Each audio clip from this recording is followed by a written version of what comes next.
I'm Carrie Clyde, and it's my honor to tell you my story this evening. I was born in 1856 in New York State, about a half a continent away from where I would eventually make history. I'd love to tell you more about my upbringing, but very little is known about my early years. And after all, it was a century and a half ago. One person I do vividly recall is my beloved husband, Charles Frederick Holland. It was he who first got me interested in the practice of law. He is now remembered as the Honorable Charles Holland of the Colorado Territory Supreme Court Justices. What is that saying? Behind every great man, there's a... never mind.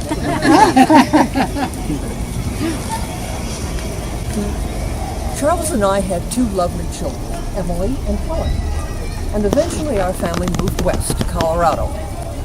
We settled in a rural area called Vineland, which is near the current town of Avondale.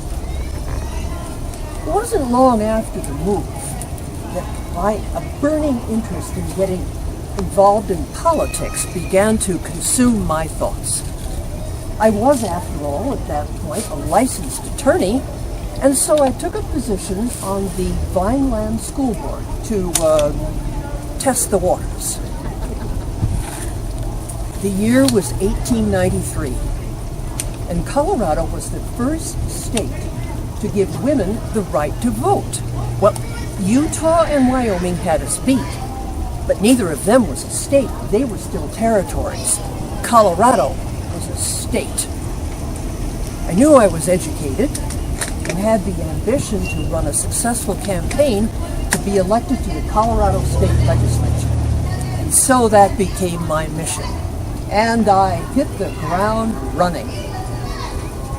2 short years later, the votes were in, and they were astounding. Colorado women reportedly accounted for 52% of the overall state vote. January 5th, 1895. Oh, that was a bitterly cold morning. Myself, Clara Cressingham, and Frances Clark took our first steps to the state capitol in Denver to be the first women to be elected to the Colorado State Legislature and the first in the entire United States.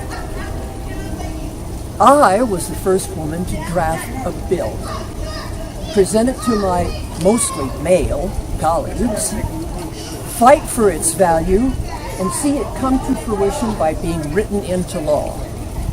The bill, aptly called Holly's Bill, was to change a girl's age of sexual consent from 16 to 18 years old. There were still states that had the age of consent at 10 years old. Can you imagine? Oh, can you imagine that? I remember that day as if it were yesterday. The energy on the floor of the brand new Capitol building was palpable. As the bill passed, women of all ages cheered, clapping, waving handkerchiefs, pounding gloves on the banisters.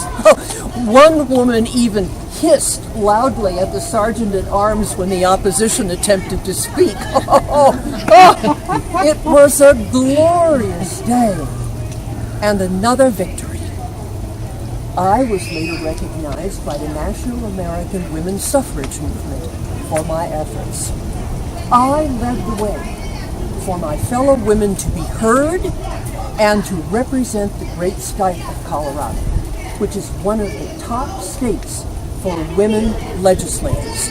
Currently, 43% of the Colorado legislature is comprised of women. And the gracious residents of Colorado did not stop there in honoring what I felt was my duty. Emerge Colorado, which is a training program for women interested in running for office, honors a woman legislator in my name each year. While I have done my part, there is more work to be done. All you women, I know it seems hard-fought, but it's worth it. Don't let anyone tell you you can't do something. You fight and you pave the way for your sisters and your daughters. It's been my honor to serve you and to tell you my story tonight. Thank you.